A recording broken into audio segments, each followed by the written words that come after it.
Farming is a mechanic that I personally tend to not do all too often, and as such, I figured that it was probably better to bring in somebody who was more familiar with it, which is why I'm joined with my friend KaTome. Hello, I'm KaTome. I'm excited to be back, and I'm excited to talk about farming. So without any further ado, let's get into what you need in order to start farming. First, you need to make the garden digamajig, which requires 3 boards, 2 rope, and 2 flint, and it yields in 4 plots of land. In order to actually start farming, you need a hoe in order to till the ground, and seeds in order to grow the crops. The seeds are dropped by birds, just not in winter, so keep in mind that you're going to have to gather a lot if you intend on doing so before winter actually rolls around. Yeah, and that's at a basic level, that's all it is to garden. If you just literally do that, then you will get vegetables. You may or may not get seeds, but you will get food. If that is your goal, then you will get food. If you want to get a little bit fancier, then you can start managing your crop's stress level. And the benefit of this is that when you harvest your crops, you'll get seeds in addition to the vegetable, and you can use the seeds to plant more vegetables later. In particular, it's like crop-specific seeds. So if you keep your tomatoes happy, you will get tomatoes and also tomato seeds. And then if you do a really, really good job of managing the stress, then you get giant plants, which are pretty cool and very satisfying to make. So every type of plant has a corresponding seed, and they have some wacky names. So like potatoes come from fluffy seeds and tomatoes come from spiky seeds. And there's a whole list you can find on the wiki. To be perfectly honest, I have a mod that just tells me the type of seed, which makes it a little bit easier. You can also, I believe, get that functionality from using a gardener hat and researching the seeds and researching the vegetables. I'll put a graph down right here in the video. You'll see it while you're watching it, just to like kind of get you into the idea. But once you start like being able to recognize what seeds come from what, the whole process of farming gets a lot easier. Yeah, I mean, that's definitely true, but I wouldn't say that learning that should be a blocker to learning to farming, just because it is kind of tedious, and like it's one of those things that, like, yeah, if you looked it up 800 times, eventually you'll remember it, but like if you don't, then that's fine too. Yeah, nobody's gonna blame you for having a mod just to tell you what they are, because for the most part, the name of the seeds are arbitrary. Like, there's not really much of a reason for them to be named the things that they are. So the basic idea when it comes to farming is that you want to manage the stressors that each plant has. So yeah, we talked about how like having less stress will give you more seeds. And in particular, there are 7 types of stress that your crops can get, which sounds like a lot of things to manage, but in practice, it ends up not being that much, especially if you follow any of the many, many lists of crop combos that are out there. Starting with overcrowding. Essentially, more than 9 vegetables per plot stresses out the plant, which is very hard to do without some really funky mods. You also want to clear out some of the garbage from around the area, so like the detritus that you get when you first make the digamajig, you have to dig that up. If you get weeds, you want to dig those up. Don't let your plants rot. Most people do that anyway without really having to think too much about it. That's 2 out the window already that you don't have to worry about. If you don't talk to your plant enough, whether that be through something like a one-man band, shell bells, friendly fruit fly. The pan flute is also something you could use, I suppose, and the beefalo horn. Some of these are, I would say, more valid than others, but so long as you're talking to them, I suppose that's what matters. Providing your plants with enough water is also something that will lower their stress. If you just Google crop combinations, then you'll see it'll give you a list of like, here's how you plant, here's what you do in each season. And what's going on there is that, first of all, every crop has seasons that it likes and seasons that it doesn't like. And so if you look at like the crop combination list for autumn, you'll see a combination of like certain crops that all like autumn, and so they won't be stressed there. But you'll never see like a pomegranate on an autumn crop combination, because pomegranates don't like autumn. You'll see potatoes and tomatoes and eggplants and corn and carrot and pumpkins and things like that. The other thing that crop combinations take care of for you is the family stressor. So crops always like to be planted in groups of 4. So if you're planting a potato, you want to plant like 4 potatoes together. And you'll see in like the crop combination images, they'll always be kind of grouped. There'll be like a row of potatoes or a batch of potatoes or something like that, and they'll be grouped in groups of 4 at least. And then the third thing is fertilizer. Fertilizer is sort of complicated. Every crop takes in certain fertilizers, it releases certain fertilizers, but if you plant your crops in the right combinations, then the fertilizers released by one will be consumed by the other and vice versa. And so they all work together and then they'll all have the right types of fertilizer. So basically, if you do like an okay job with your stress, you'll get a seed back. If you do like a really good job with your stress, you'll get 2 seeds back. And then a giant crop is just in the extreme. The game is telling you like, you did this absolutely perfectly or 99% perfectly. Maybe you miss like 1 stress point, you can still get a giant. But the game is telling you like, you are an all-star, you did perfectly, here's your giant crop. But it's all just like a spectrum of like how much stress did your crop get over the course of its life. One misconception I've seen people have is like they'll see that their crop grows and it's not giant, and then they say, oh, let me just wait for giant at the next stage. Unfortunately, that's not how it works. Once your crop has grown and you get the mouse prompt that you can pick it, you're not getting a giant. You've missed one of the stressors. You missed a round of talking to it or watering it or something like that. If you don't pick your crops, then they rot. The rotted crops will, first of all, they cause stress to nearby plants. So if you're trying to get other stuff to grow giant, you do have to pick the rotted crops. If you don't pick the rotted crops, then those will cycle around. So like if you have a potato rotting, it'll eventually go back to being a sapling and then a small potato and a big potato, and then you can pick it again. But those cannot grow as giant. But you can still like, you know, you're not totally lost on the potato. You can still get a potato out of it. You just can't get a giant potato out of it. Can you get the seeds back from it? Yeah, I believe you get seeds back from a rotting crop, or if you like treat your potato right this next time around, you can get some seeds back from it, yeah. Fundamentally, there's just 3 types of fertilizers that you have to keep in mind, which differ from rot, manure, and formula. Yeah, so every crop has some type of fertilizer that it consumes, and then it releases the other types of fertilizers, or sometimes it's more than one. So like potatoes take in manure, corn takes in rot, carrots takes formula, and then tomatoes take in both rot and formula. And whatever it takes in, it releases the other stuff, and that's how you fundamentally make crop combinations. If you don't want to plant your crops in crop combinations, you can just supplement your garden with fertilizer and still get giants. So for example, if you're just planting a plot of all potatoes with nothing to release more manure into the soil, you can just get manure from the beefalo, from the bats, from whatever, your koalefant, and put that into the soil to get more manure. Rot, your food rots. You can also get that from compost, rotten eggs, maybe something else. And formula is the hardest one. Formula you get from dead fish or from the super growth formula that you can craft in the gardening tab, for which you need a bottle, you need some kelp, and you need ashes. Once you've crafted it, you need to let it rot. And once it has rotted for 2 days or so, then it's a very good formula for 5 uses. If you want the rotting process to go faster, you can put it in the water. You can also use Glommer's Gloop that has all 3 of these types of fertilizers. Or you can use Tree Jam, which also has all these types of fertilizers, except, you know, it's Tree Jam, it's a tiny bit more, but for the most part, just use Glommer Goop. Yeah, I would say that if you don't want to do crop combinations and you want to get giants, then you should just refer to the wiki on what type of fertilizer you're going to need, rather than me explaining it here, because there's 14 crops and it's boring. Then there's the weeds, which weeds have their uses, specifically the forget-me-lots, which are my personal favorite, since they're just great for sanity restoration if you have them. The other weeds that can grow in your garden are a little bit less appealing than forget-me-lots, I would say.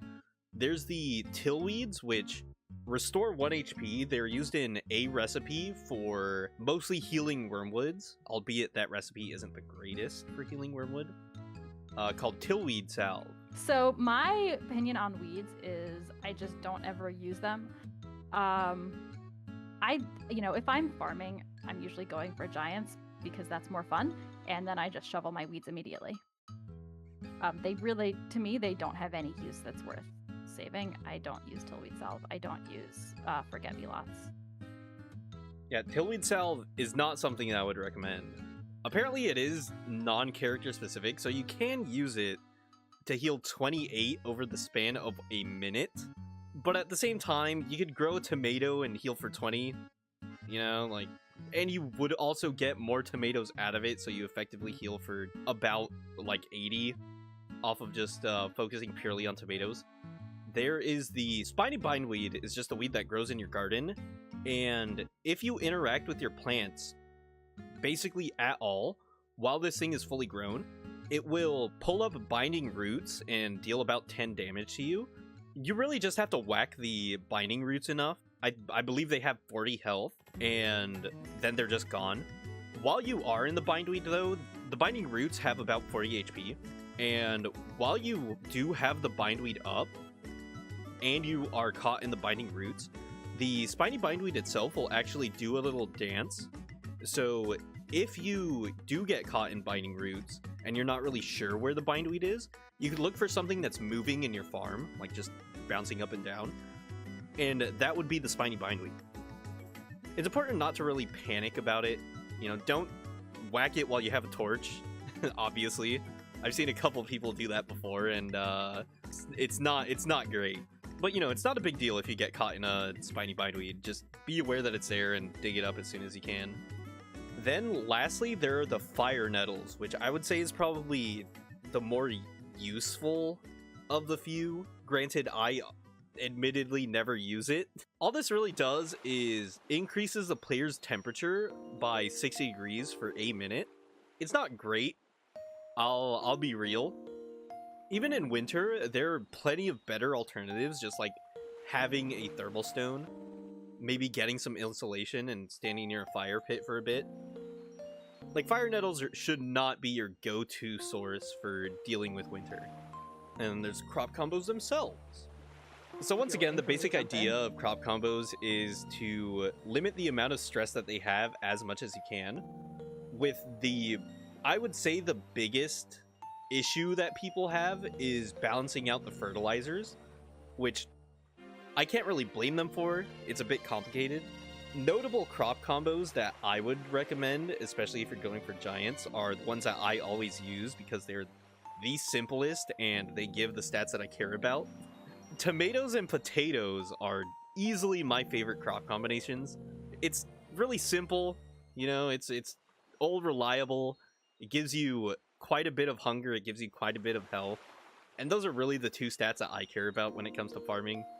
I don't have anything bad to say about potato tomato. Like, it is the classic, and it's the classic for a reason, which is that it's easy and it gives you health, which is basically what you can hope for out of your crops. And potatoes also give you hunger. So, like, I don't know, what more are you really looking for? So potato tomato is actually really good. If you want to know more about like what all the crop combos are, everybody has made, there are so many different lists out there of crop combinations. I guess some notable ones is pepper, onion, garlic. That one's good for Warley because Warley can make spices out of peppers and garlic. One that I kind of like is eggplant, corn, and pumpkin, and that's good in the fall. And I like that one because all of them have at least 25 hunger, and so it's really good for feeding yourself. Eggplant, by the way, is basically the same as potato in terms of like the stats. So if you want to do like eggplant tomato as a combination, that works also. One of my hot takes is that I like eggplant better than potato because you don't have to cook it. Potato, if you don't cook it, it gives you bad stats, but eggplant is just like 25 hunger if you don't cook it. I guess the other notable combination is like potato, asparagus, carrot, or potato, asparagus, pumpkin. And that's notable because it's the only like true, quote unquote, true combination you can do in the winter, just because there are not a lot of things that like winter. For summer, what I would recommend going for, personally at least, is just keeping it simple. 2 tomatoes for every 1 dragon fruit, 2 tomatoes for every 1 pepper, because when it comes to farming itself, I personally, as I've said before, just go for health, but that isn't to say that I don't also keep in mind how good Warley options are. I think Warley is definitely the star when it comes to farming in general, just because of all the added benefits that he could make with them, such as having pepper spice, pepper flakes, and increasing the damage output. I think that is nothing to scoff at. So Warley is a character that benefits a lot from learning these crop combinations that include pepper and garlic, just because Warley has a unique ability where he can ground those up into different spices in order to give different effects to whatever food he adds them to. So, garlic, for instance, he can turn into garlic powder, which garlic powder will increase your damage absorption by 33%, and pepper flakes will increase your damage output by 20%, which is pretty strong on characters who already have a damage bonus, as well as just on every character that is in combat, since it's just a damage boost. Yeah, so when it comes to farming, there are certain characters that we would be remiss if we did this video without discussing them. The first one is Wormwood, just because Wormwood is the farming character. He gets a lot of advantages in farming. In particular, he can plant seeds off-grid, so he doesn't have to use a farming plot. He doesn't need a hoe, even if he's using a farming plot. He can talk to crops faster. When he's blooming, he talks to crops automatically. He plants seeds faster. I don't know if I said that. He has a lot of advantages when it comes to planting seeds. So if you're like just looking to farm because that is like what you want to do today, Wormwood is a really good choice. Another character that's really, really good for farming is Wickerbottom. I would say, I don't know if she's underrated in this regard, but she's certainly very good and she pairs well with Wormwood. So Wickerbottom can use her horticulture books to make crops grow faster. And they can't grow giant. When she uses the book does water them, it talks to them, it provides nutrients. So it actually does do a lot of the stuff to make giants. But unfortunately, when you use Wickerbottom's book, that cancels out the ability to make giants. So if you're trying to go for giants, you can't use the book. But what you can still do is plant a bunch of random seeds, and rather than waiting for them to grow, you can use Horticulture Abridged or Horticulture Expanded to make the seeds just grow instantly. You see what you get, you pick them all, and then you can start doing your crop combos much, much faster. The other advantage of doing this is that when crops are out of season, they grow more slowly. And that's a little bit rough when you're planting random seeds because you don't know if it's going to grow into a crop that's in season or off season. And so you might be planting in autumn and you get one random dragon fruit and you don't want to like dig it up because it's dragon fruit. You might be really excited about that, but it is just going to sit there for a really long time because dragon fruit's not in season in autumn. But if you use one of the horticulture books, then it'll grow immediately and you can pick it and you can get the dragon fruit and maybe a seed, probably not, but you can get the dragon fruit, have it out of your garden, and then turn it into a seed and save it for spring when you want to grow them big. The other advantage that Wickerbottom has with the rework that happened over the summer is that Wickerbottom can make it rain. And so she doesn't really have to think about watering or getting a watering can. She doesn't even have to be at the farm to water them. She can just make it rain and then your crops will grow. And so that's a little bit easier than like having to go make sure you're at a pond and fill it up and all that. There's also the added benefit of plants only grow when there's sunlight out. And Wicker's books, actually, Luxaturna and Luxaturna Redux, do count as sources of quote-unquote sunlight, even though it's not actually sunlight, when it comes to growing plants. So, you can actually grow plants quite a bit quicker, even without having horticulture books, just due to the fact that even at nighttime, plants are going to get that value from the sunlight. That's definitely true. It helps in winter when there's really, really long nights. And it's basically the same effect as you get from a star collar staff. So, you know, you could use either one. The next character to talk about is Warley, just because Warley has so much stuff he can do with farming. He doesn't have any advantages in farming itself, but he can make his special dishes like asparagus gazpacho, dragon chili salad, moqueca. He can make grim galette.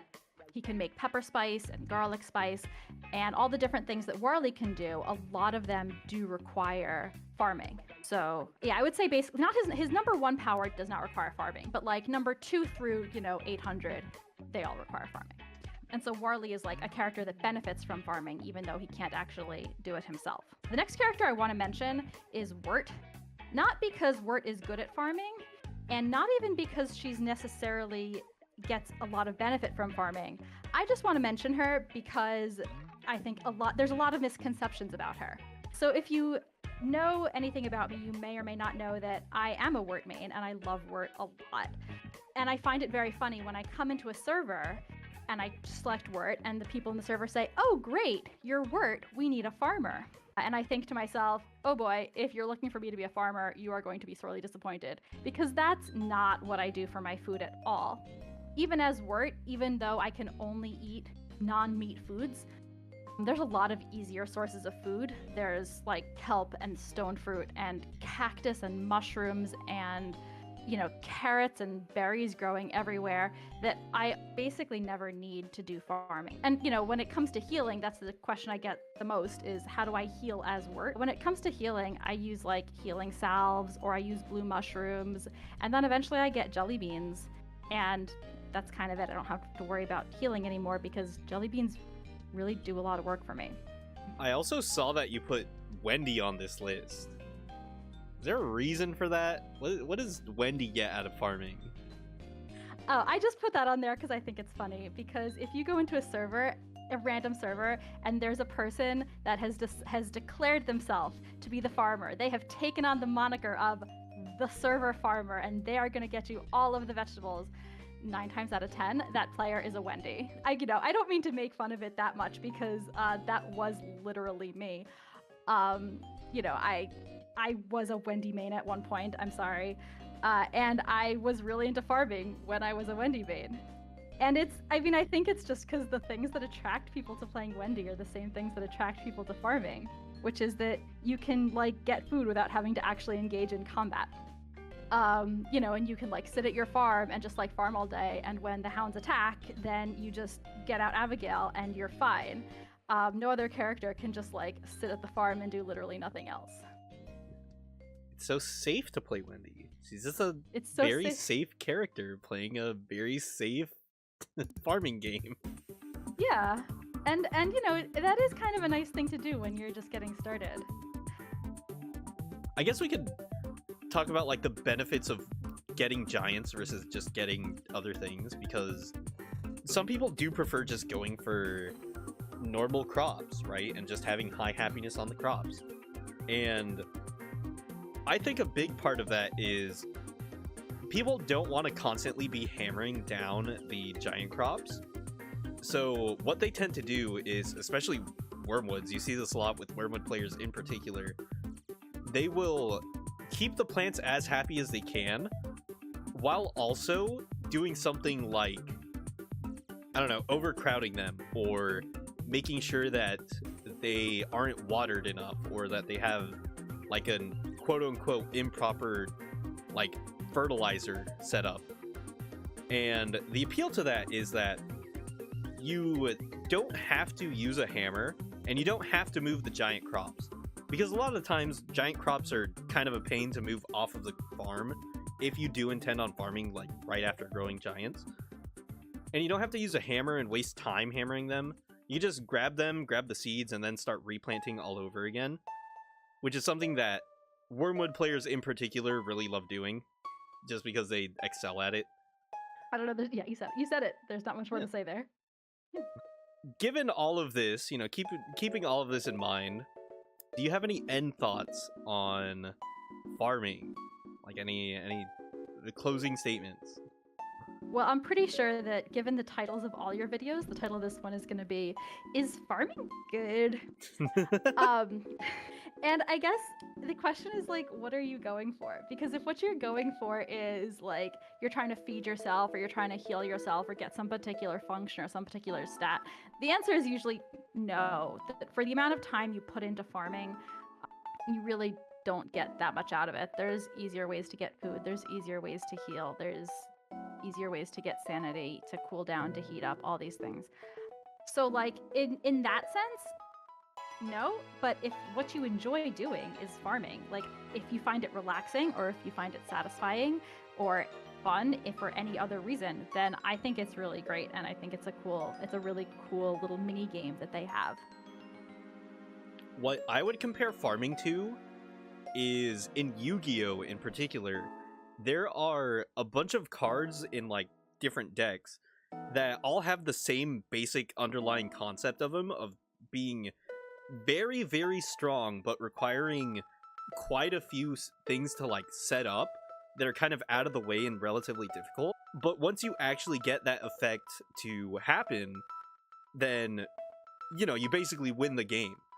The issue with it is, by the time you have everything set up and everything in place for you to activate that card, you've basically already won.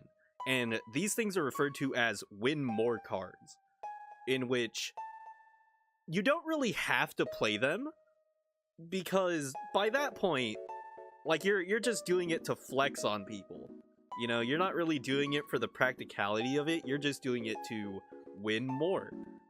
And that's kind of how I feel about farming. Farming is a very much a win more type of food source, in which it requires a lot to get started. I do lay out like all of the resources just for farming specifically, not even accounting for the things that you require in a base. And it adds up by quite a bit. And you don't even realize it until like after all of it's gone and you kind of lay it out. Yeah, I mean, I definitely agree with that. You know, it's very time intensive, and there's just a lot of better. If what you're going for is fast food, so to speak, there's better ways to get that. There's also an issue that we kind of not just realized, but it became more apparent to us, of farming takes quite a bit of storage space, just due to the fact that you're going to be storing not only the seeds, but also the different crops, which each take like a whole stack in regards to the inventory tiles. And like bare minimum, you're gonna need about 2 or 3 ice boxes just to hold all of the stuff. Yeah, that's true. There's also my personal issue with it is that in regards to other farming methods like, you know, pigs and spiders and things of that nature, you also get supplementary drops such as silk, pigskin, and things of that nature, which also, when paired with the ease of crockpot recipes that involve things like meat and monster meat and things like that, like farming just kind of doesn't feel all too worth it. Ultimately, farming is a matter of whether or not you prefer the playstyle. It's up to you. You decide whether or not you want to go through with farming or not. And that's all we really have to say about it. So until next time, bye-bye.